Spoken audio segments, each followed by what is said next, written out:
In today's video, I'm going to teach you how to organize Microsoft Planner buckets. We'll be going step by step through this process, making it simple and easy to understand. So, let's dive right in. To begin, open your preferred web browser and search for Microsoft Planner. It's straightforward to find.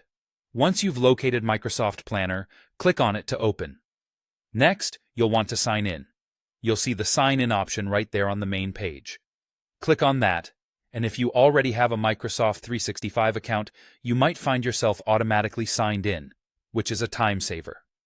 However, if that's not the case, no worries. Simply type in your email address and follow up with your password to gain access. Now that you're in, head over to your selected plan. This step is crucial, as it'll direct you to the specific project or task set you want to work on.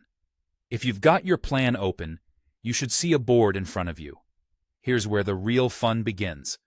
Look for the option that says Add a New Bucket on your board.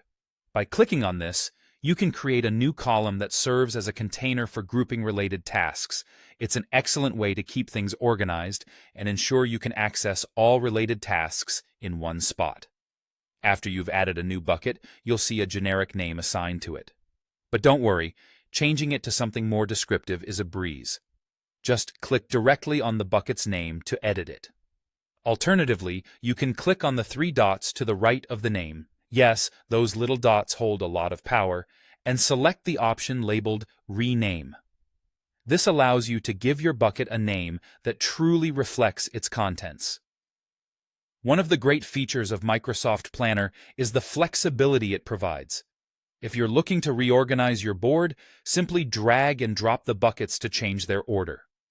This functionality is especially helpful when trying to visually represent your project flow, making it clear which tasks need priority or follow-up actions. Finally, let's talk about deleting a bucket. If you no longer need a specific bucket, maybe because the tasks are complete or no longer relevant, hover over the bucket name and again click on those three little dots. This time, select the Delete option.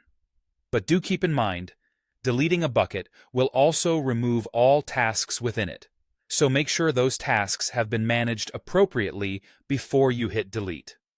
And there you have it.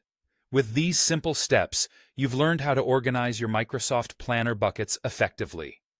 This tool is a game changer for better project management and task organization, helping your team stay aligned and on track. Stay tuned for more tips and tricks in our upcoming videos. Thanks for watching and happy planning.